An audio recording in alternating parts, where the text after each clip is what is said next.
Assalamualaikum warahmatullahi wabarakatuh. Perkenalkan, nama saya Rani Rifkianti, mahasiswi Politeknik Negeri Subang, program studi D3 Agroindustri dengan nomor NIM 10307039.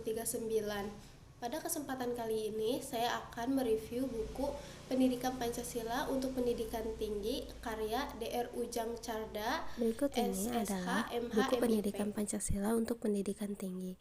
Di sini saya akan membahas pada setiap babnya. Bab 1. Orientasi terhadap Pendidikan Pancasila. Pada bab ini menjelaskan tentang landasan dan tujuan Pancasila, rumusan Pancasila, dan tujuan mempelajari Pancasila. Terdapat 5 landasan Pancasila, yaitu landasan historis, landasan yuridis, landasan sosiologis, landasan filosofis, dan landasan kultural. Tujuan pendidikan Pancasila terbagi menjadi 3, yaitu nasional, pendidikan nasional, dan penyelenggaraan. Pendidikan Pancasila di perguruan tinggi tidak hanya itu saja. Pada bab ini juga terdapat 4 rumusan Pancasila, yaitu secara etimologis, terminologis, historis, dan sosiofilosofis, serta tujuan mempelajari Pancasila yaitu untuk mengetahui Pancasila yang benar, yakni yang dapat dipertanggungjawabkan baik secara yuridis, konstitusional, maupun secara objek ilmiah. Bab 2. Memahami sejarah Pancasila sebagai lambang negara Indonesia.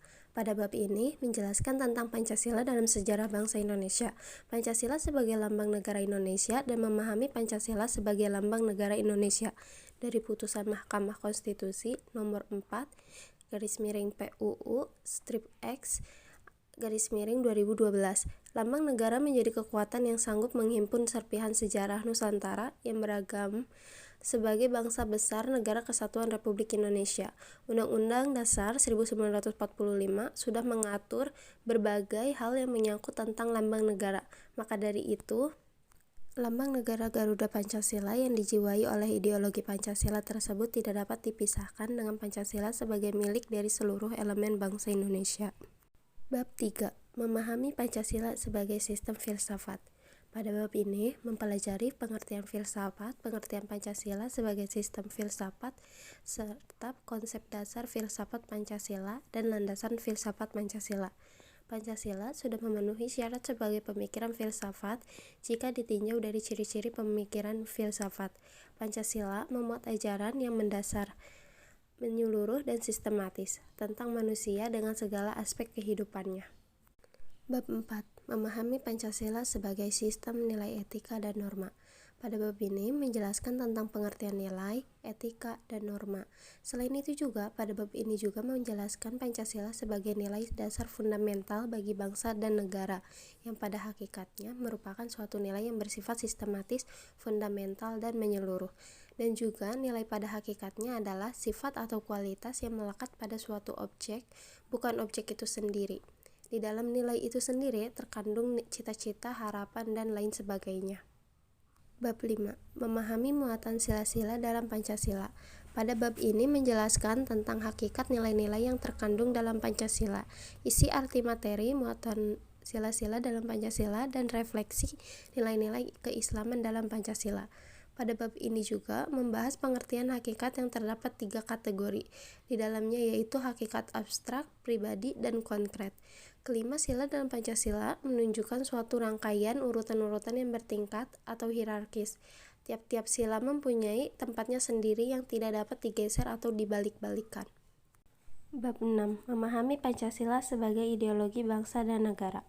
Pada bab ini menjelaskan tentang pengertian ideologi, makna ideologi bagi bangsa Indonesia, perbandingan ideologi Pancasila dengan ideologi lain, kedudukan dan fungsi Pancasila dalam tata kehidupan bangsa Indonesia, dan memahami makna Pancasila sebagai ideologi negara dari putusan Mahkamah Konstitusi nomor 100 PUU strip X1 2013. Ideologi harus bersifat dinamis, terbuka, antisipatif, yang senantiasa mampu mengadaptasikan dirinya dengan perkembangan zaman agar ideologi dapat menampung aspirasi para pendukungnya untuk mencapai tujuan dalam bermasyarakat, berbangsa, dan bernegara. Bab 7. Memahami demokrasi Pancasila. Prinsip demokrasi Pancasila adalah memerhatikan kepentingan semua golongan, lapisan masyarakat, berbagai daerah, suku, dan agama, Sebaliknya, tidak berprinsip pada kemutlakan suara terbanyak yang mengakibatkan tirani mayoritas dan juga tidak mendasarkan pada satu kekuatan minoritas yang dapat menimbulkan tirani minoritas.